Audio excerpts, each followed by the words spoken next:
19 of them, and just they're radiating throughout the hospital. Things are better in the hospital now, but it's been interesting how these conversations, they'll come back and say, oh, teach us how to do counseling. And we'll try to reframe that in a more community psychology way while meeting the needs that they want. So, so that's, I mean, one example of this struggle between how are we really useful, and I think some of us, I mean, that's kind of a way that we're helpful in helping others heal. But then, of course, there's also helping others engage in activism and do critical community psychology. So I'm going to stop there and just pass it off to any of my colleagues who are on the panel who'd like to add or take it in a different direction.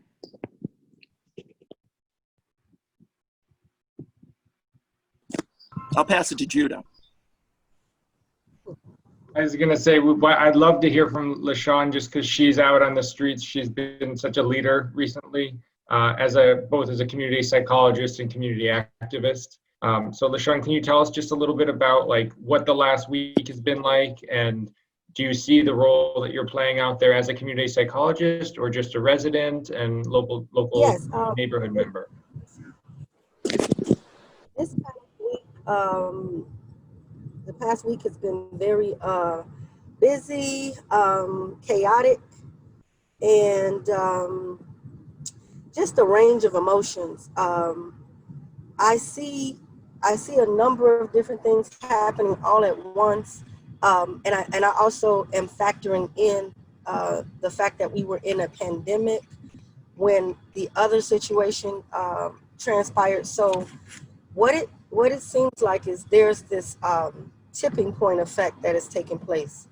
And in talking to people, a lot of times when I'm out there, and I've been out a lot, like in the last week or so, but when I'm out there talking to people, I'm always trying to understand what their frustration is, what their, everybody has a story, and also just not really knowing how to channel whatever it is that their emotional state is. They don't know how to gravitate to get it on one line. So everybody looks for somebody to steer that. And if they don't have anybody to steer that, then they kind of take it upon themselves and do, their actions are just a reaction. And so I understand a lot about what's going on, because prior to the pandemic, there were a number of other things that were taking place that caused us to have to always mobilize or organize. And so for me, I'm just watching the other side of, and I'm thinking the people who may be in the official capacity, do they really understand what is taking place? It's almost like I'm watching people be put in a basket of good people versus bad people. And when people use those types of terminology, it makes my flesh crawl, because I'm hearing them refer to people who are really going through what the world is going through as bad people. And that's because there's a lack of understanding from those who might be in the capacity to make changes or provide resources or whatever it is that they can do. And because they were already kind of tapped out of their emotions in what was going on with the pandemic, this other thing just kind of, I don't know, it just kind of crashed into what was all left. And the role as a community psychologist, there is so much for us to do. And one thing I do know is that we cannot be afraid to touch the people, to reach the people, to talk to the people, because the only way to get a clear understanding of what is really taking place is to actually find out why, or even look to see what a person may be going through, like in their community. And so a lot of what I'm saying, it's a community effort. People may refer to it as negative or, criminal, however they want to classify it, but there is spontaneous combustion that is taking place. And if they don't get a handle on it and try to deal with the underlying causes, then it's just going to continue to spiral in another direction. So there has to be some sort of intervention or some sort of resources provided. And it can't just be blaming people and calling them criminals or animals. That's such a good The latest thing is that we're terrorists. And I don't understand how that terminology is being applied. Yeah, I can see it. I can see it in the data here because we have some really big names that didn't quite get the numbers that she got. That was interesting. What a lesson. So, and then besides that, there's, thanks so much, Jane and Kathy, for your help getting the ASCO highlights up already on the forefront. We're going to get that out on social media this morning. And so just before, during, and after. Was that a comment? I missed that. I don't think so. I think that was someone who's on another call. Ericka, did you want to make a point? Yeah, Ericka, you were going to jump in. Yeah, I did. And I just agree. I want to just say that I'm so grateful for the role that LaShawn is playing. And I definitely see it as community psychology, essential community psychology, because, you know, I saw that there were, and I'm going to use my words carefully here, because what has been happening has been referred to as rioting, has been referred to as looting. To LaShawn's point, there's been the good and bad sides. There's language around, you know, negative language. I choose to see it as rebellion. I choose to see it as an uprising, and less about looting and rioting. And so when this began to happen, my son, who's 17 years old, was very anxious, and not out of any level of fear. He was actually very excited about what was happening and did not know how to plug in. And so when he made the choice that he wanted to go and be a part of this thing, I had no information for him about where and how. And the first place that I turned was to LaShawn to find out what was going on. But I knew that the information that I was going to get from her not only would be accurate, but that she would know all of the context. And I think that that only comes from the way that she's engaged the community. And I think that's just of the utmost importance. But then it asks the question, like, where is the line between an activist and a community psychologist and other roles? And that made me think about the positionality that the community psychologist has traditionally held in communities where they're trying to create an environment, in the best case scenarios, trying to create an environment that's ripe for empowerment. And in less friendly scenarios, they might be trying to empower, which is just completely the wrong way to think about empowerment. So in the best case scenarios, when you're trying to create a scenario, an environment ripe for empowerment, and you have a measure of influence over what that empowered state might look like, and you have a level of influence over, you know, guiding communities and so forth, and that's the role that community psychologists might be most comfortable in when they're in the field and less in the theoretical side of things. Then how do you then transition to an already empowered community? So how do you then embrace and interact with and be a part of an empowered community where you may have less influence and less capacity to steer the situation? Are we capable of shifting to getting behind people as opposed to a role that's more in front of people? And I think that's what this moment is begging us to clarify for ourselves, and also asking that we interrogate our intentions in being in the community in the first place. Because to LaShawn's point, there does need to be some careful thought. There does need to be less reaction, but from whom? Because the thing that frightens me the most about anybody getting in and organizing these folks is, what are their intentions and what is their end game?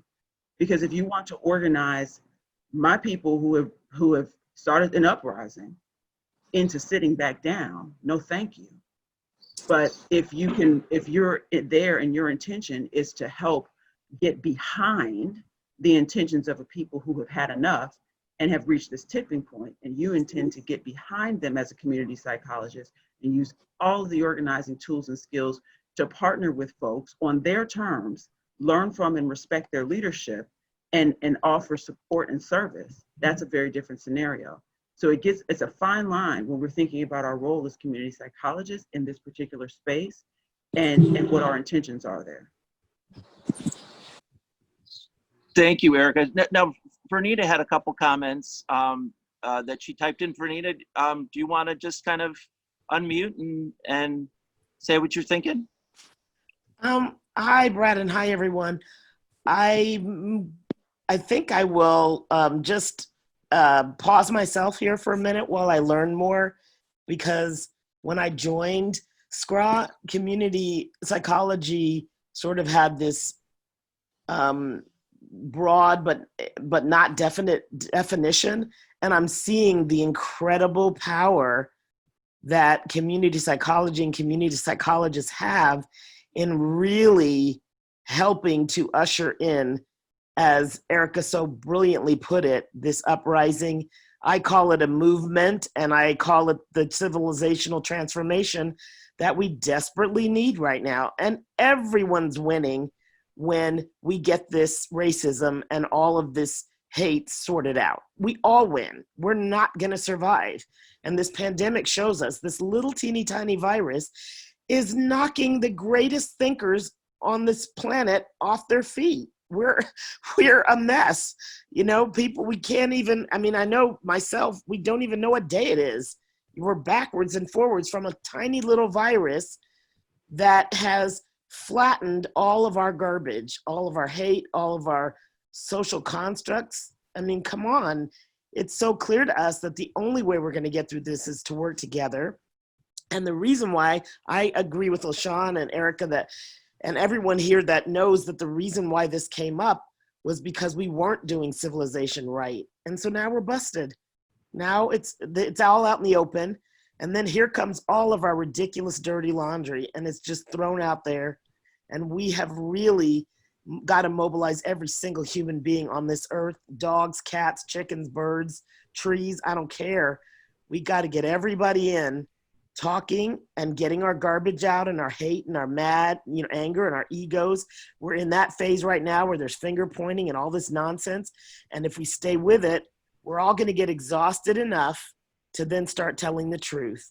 And we'll get done. It'll be done, and it will end. And many of you know on the listserv, my thing is racism ends 2020. Come on, you guys. Let's just end it, and then let's start rebuilding. Okay, now what's the next step? In a world with no racism, in a world with no social identities, no black, no white, no gay, no straight, no gender, no sexual orientation, just each of us getting to do what we were born to do, what we feel comfortable doing. Now what does that look like? What does it look like? What does it look like if all of the people who do racial work now get to actually do the healing part of it and not always the activism and the fighting? What does it look like if we can talk to each other and we don't have to have all these labels that block us and make us worried about, oh, I better say the right thing? What if we just can be ourselves? And then we start assuming that everything's gonna work out. So like I said, I'll shut up, but I just feel like I think the approach, we've had to call it out, and we have to get people arrested. And these people, the police and politicians, they all need to be challenged. They need to be punished. All of that needs to happen, because we need to make a statement that going forward, we shouldn't have to do this anymore. But looking at our judicial system, we have judges that are basically politicians and businessmen, trying to keep their tenured positions. What? I mean, they should be activists. Judges should be in the community talking to people. How else do you know people and make an assessment? Our leaders, which is what I study, organizational leadership, very deeply, our leaders are just the people who want attention and who want money and power. A real leader is like a great parent. They will sacrifice everything for their people. And they know their people personally, and they're in the community, and they're doing that. So why isn't a community psychologist or a community leader a president? Right? That's where it's at. So we have to redefine, like Ericka said, every label we've got to restructure society, and we're all going to be so busy we won't know what to do with ourselves. But in the direction of this new world we want to see, not, you know, constantly backtracking into our anger and all the bad things that have happened. And that is not to excuse it. All those people need to be punished, absolutely, and publicly. But then we have to at least start looking towards what it looks like if we don't have to have protests, what it looks like if we can actually have a conversation, the whole world, because now we can do it on Zoom, and Zoom needs to get it together where they can have 500,000 people on a call, and then let's just talk it out. And then when we get tired, I pass it to LaShawn. When LaShawn gets tired, she passes it to Brad. And then Susan and, you know, Masood and everybody, and Tiffany, we all just keep talking. And then when I'm out sleeping, you guys keep talking, and then I jump back in, and then the next person, and then we talk it out till we get it done. Thank you, Vernita. Thank you for that. That's that hits home. Really appreciate it. Others, panelists or otherwise. So just to pick up on one point that Molly also commented on in the chat that Vernita mentioned, and it was this question about kind of definitions and how we distinguish and where we draw the line between CP and activism. And I think, you know, coming up with what is community psychology has been a question that's been asked since sort of the inception of community psychology, and what is it to whom? And I think part of this particular panel was asking implicitly that question, what is community psychology, to folks who are not quote unquote community psychologists, but working with or partnering with or you know, experiencing folks who are trying to do the work of community psychology. So there certainly isn't any clear definition, and it's a valid question to ask whether there should be. I think right now it's a bit amorphous. But I think there's space, as Molly said, we do identify activism as a competency within community psychology, and we don't spend a lot of energy and time in most training programs or academic programs within the field focused on how to do activism. We spend a lot of time on how to do research, and we spend a lot of time on how to be participatory in that frame, and how to do collaboration, and how to do grant writing, and how to do, many competencies, but certainly how to do activism hasn't been our strong suit, and something that we can continue to improve on. And I think we all have to learn from each other on that, and learn from other fields as well, and not be so siloed and insular. One other thing, I had an opportunity to listen to a number of doctoral students this week who were presenting their final consultation projects as part of their doctoral degrees, where they had been doing field work for the past year, partnering with organizations. And at a session this week, one of the presenters brought in a community partner who is the executive director of a local organization that was doing advocacy work for young men of color. And he was really thrilled with the work that the community psychologist that he was partnered with had been doing. But part of it was that relationship and those dialogues and conversations that they had been having over the last year or more, so that they could figure out how to work together. So I think Vernita's point about needing honest conversations is right on. And I'm just looking for what are the ways in which it's viewed by community members. So be interested to hear other people's perspectives of hearing feedback from community members that we're partnering with.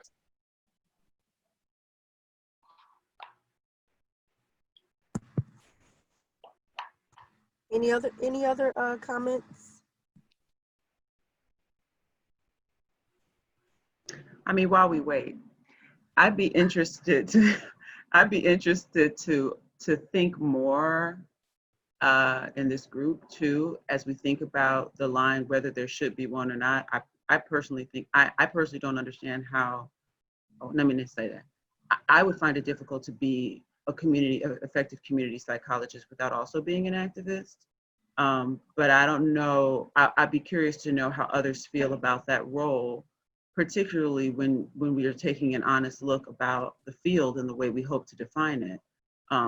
What activism looks like in that, and how how it may land with regards to even legitimacy in terms of the community psychologist, and whether or not, you know, there is a hierarchy of actions, just in the way that we honestly perceive the field.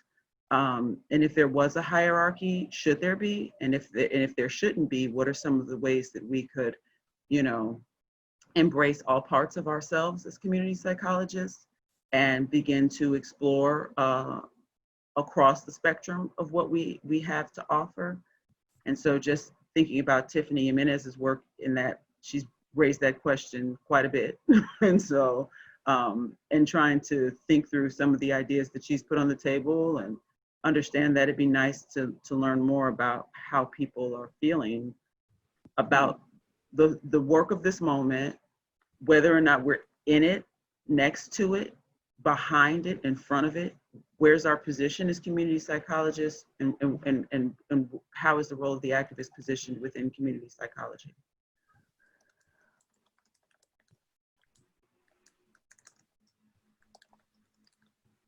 Anyone? I wish I was teaching high school again. I promise you I'd start calling on people. But I don't have that power here. So Ericka, this is Juanita again. So then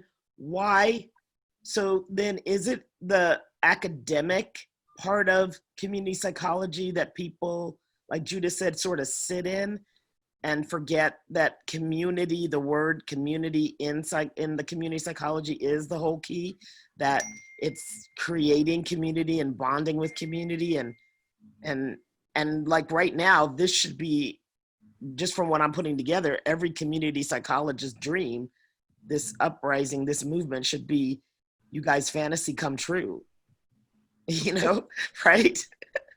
This should be where you go, yeah, finally, I get to jump in, right?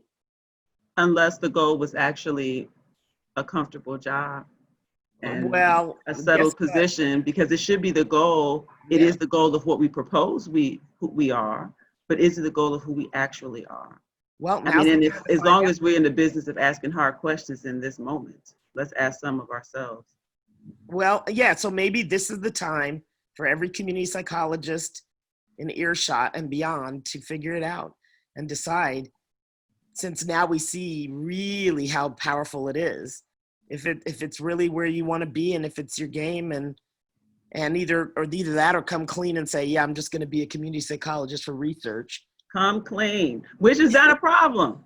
It's not a problem. Yeah, no, it's not, because you need people to do that. If everybody's out in the community, you still need the people at the home front, because we have the same issue in leadership, and I started out in PSYOP, and the issue I had was they weren't acting. They weren't active. They would, if they were going into organizations, they were being, forgive me for this expression, but it just hit so well. It was sort of like they were the CEO's bitch, is what I used to say. And I was like, you guys just do whatever the CEO tells you. And that is not IO psychology. Industrial organizational psychology is what community psychologists do in the community. That's what we do in the workplace community. But they had it all twisted up backwards. And so then they just go and do whatever the leaders say. So now I took my IO degree and made it focus on deconstructing leadership, right? And if all of us— We lost you a little bit there. Renita, your sound just declined a bit. Yeah, no, can you hear me now? Yeah. Yeah, so I was saying that what I did was I took the IO and twisted it around, and then turned it on a bottom-up look at leadership and said, hey, you know, this is who we really need to work on. We really need to deconstruct leadership and get leaders to behave better. So everyone, all the divisions where I was in, they kept pushing me towards SCRA and to community psychology. And now I know why, because I guess I'm a little leadership activist, right?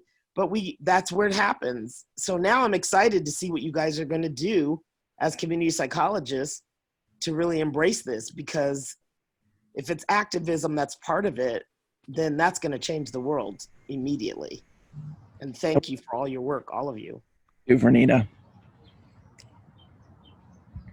I would like to say something. Can you all hear me? Yep. Go ahead, LaShawn. So So to piggyback on what Vernita and Ericka were both talking about and how our role can be seen, I agree with the fact that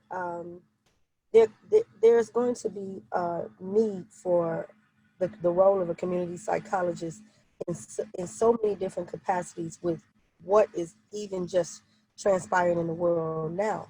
But the problem is the people who are in those decision-making positions don't know what community psychology is.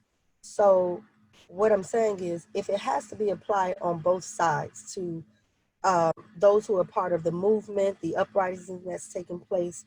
When I watch a press conference with the mayor, the governor, and they're angry, they're angry because they don't even understand what's going on, but they're not privy to what a community psychologist is or the field of community psychology.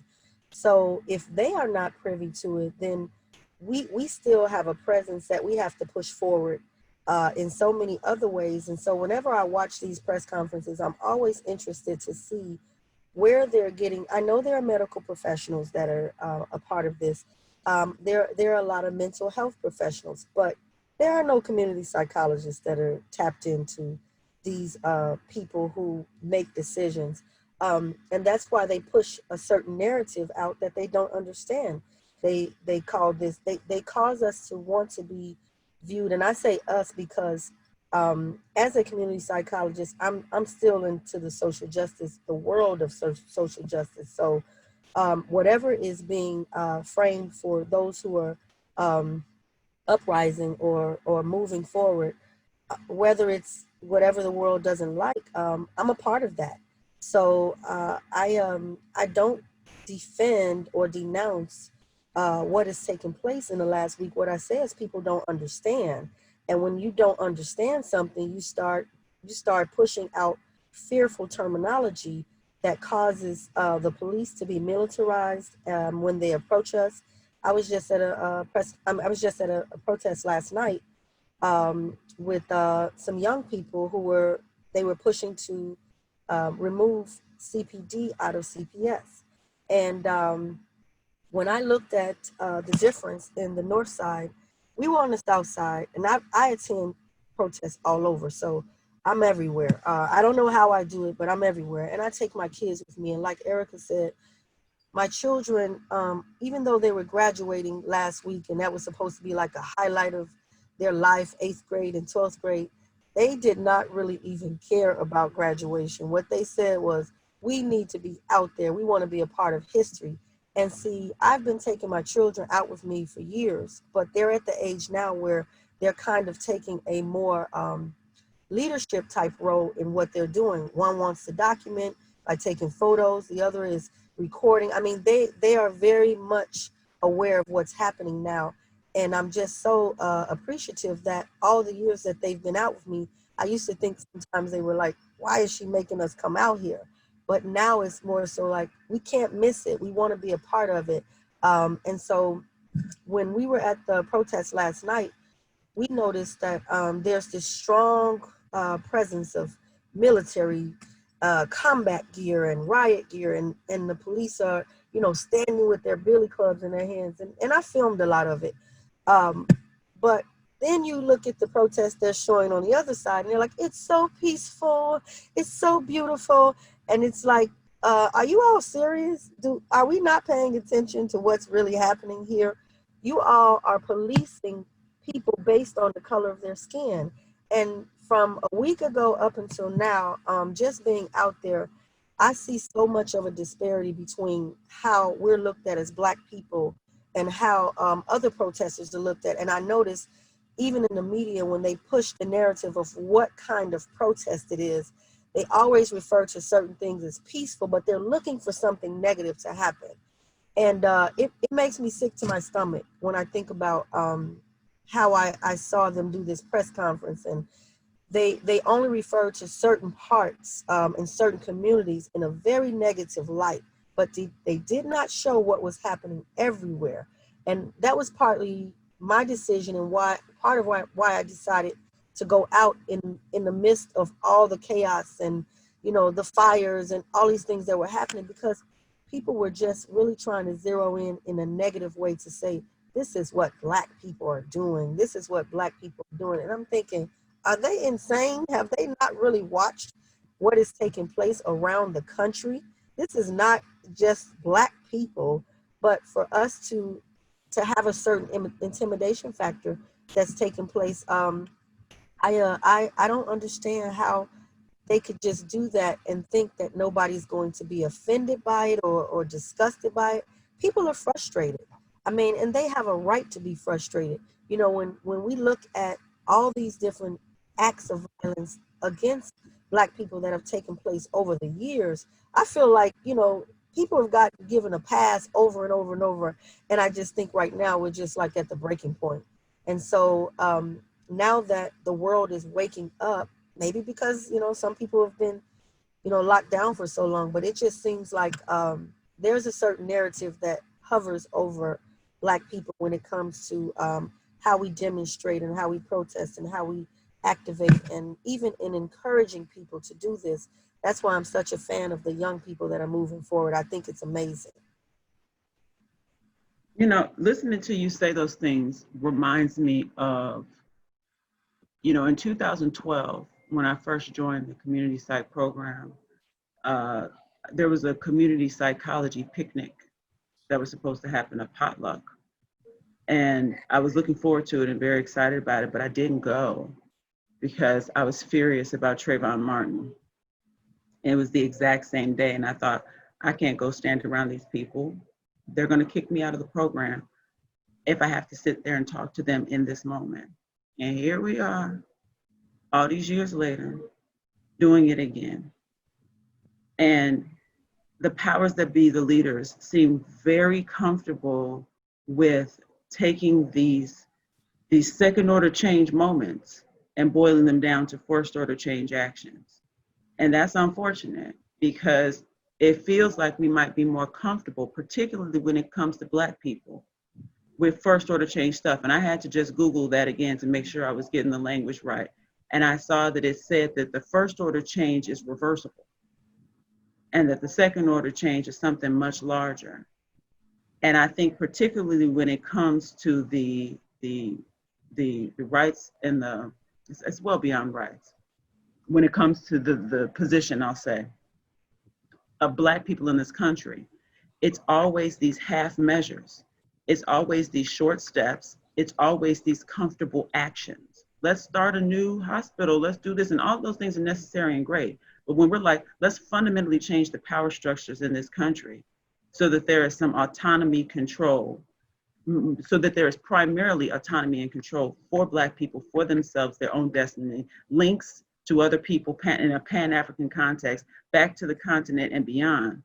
When we start organizing in that way, it's always a problem. And that's when leaders, and sometimes people in our position, come in and reroute them down to the first order change and talk about how small they need to be, to the point where we start seeing cleaning up after our own rebellion as activism. People using mops in Walmart.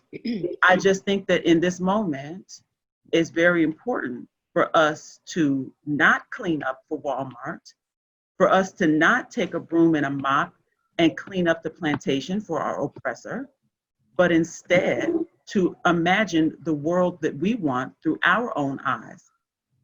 And this is me in my community as a citizen. And then as a community psychologist, what can we do to get behind and start pushing the second order change as opposed to resting comfortably on what might be our preference in first order change, because that's where we are comfortable and that is what we know. And I think this is a fundamental pivot. This is a moment where we can make that decision as community psychologists because we are so valuable in the field. And we do possess these understandings of ecology and the ways in which things are connected. And we do understand the historical racism. And we do see the hypocrisies. In what way do we envision our role in this particular moment as community psychologists? Do we want to boil people down to second order change and get back to where we feel safe and where our roles are safe and perhaps where our money is safe? Or are we going to move towards the second order changes, where the society as itself fundamentally changes, which might negatively impact the individual? It might cause you to lose a little something. towards balance. But that's what I meant when I said interrogating our intent. It's a fundamental step if we're going to be honest about this conversation and not just 8 more years from now be talking about the next young man who's maybe 13 or 14 today and be lamenting his death and having the same conversation 8 years from now about what can we do. Thank you, Ericka. Jackie Samuels. Good morning, everyone. I'm going to try to be really quick. My role as a community psychologist, I'm looking to see if there's anyone like me. I find myself to be more of a intermediary, and I think it's very important because I was just reading an article the other day, and I work with a lot of small nonprofits that are run by people of color, and they were saying how they tend to get the least amount of funding. And so I find it really important to be that wedge in the middle to help leverage those resources that are needed. And if I'm working, say with a nonprofit, or I'm a part of a nonprofit, if I become the activist, it might be a little bit more difficult for me to help leverage those things, but I need that activist to be working with me. And because I need someone to shake it up. And what happens is I've always find myself in the middle. So then when I'm working on the other side, that's where I always see the disconnect. A couple of years ago, I know some of you might remember, we were trying to get a museum on the lakefront, and I was working with the city with that. And they were trying to find the right location. And I learned a lot about it. And I learned that, the city's not going to really put a museum where they don't have some investment in. And, here I was working right next to a big piece of land that was available and was waiting for development until I found out that the owner of the land doesn't pay taxes to the city because they built that land. It's on slag. And so the city is not going to build there because they're not going to get any revenue back.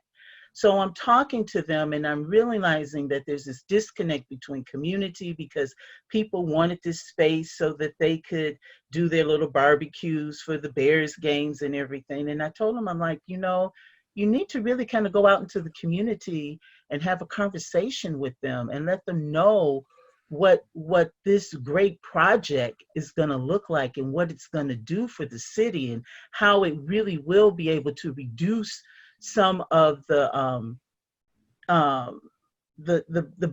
budgetary shortfalls the city has. And they looked at me and they said, well, this program is going to be so wonderful. They can't help but love it. Well, do you see that museum? No, you don't. Because they could not understand how to engage with community. And if you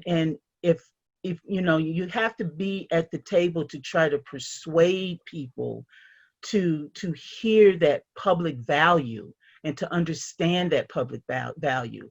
So, being the director of the Masters of Public Administration, I tell my students, you're going to have to navigate bureaucracy.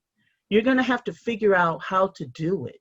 So when I work with the people in Chicago Department of Public Health, there are some ladies there that I know their heart is with community, and they find a way to navigate through that bureaucracy so that the communities can get what they need. And so I think you need that balance, and you need somebody in the middle to kind of help shift and move things to a place where people can get what they need. So I worked with the activists in the community that wanted a simple sidewalk.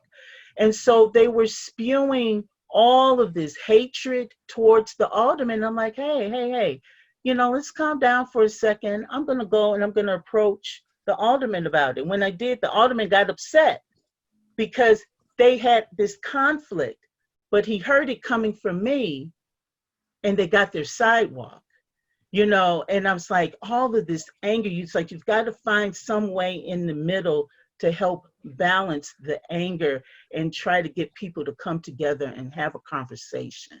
And I'm always about, we all have to be at the table and we have to have a conversation and we have to listen, but you need also those people who are in the middle to help those conversations move forward too. Thank you so much, Jackie. I mean, this so many great comments, and we're all going to solve this together. It's such a relief to be able to talk about all of this together. So we're finishing up. Did anybody want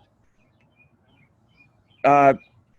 Tiffany, do you want to just kind of say what you've gotten from the session? Kind of be our discussant for a couple minutes. Sure.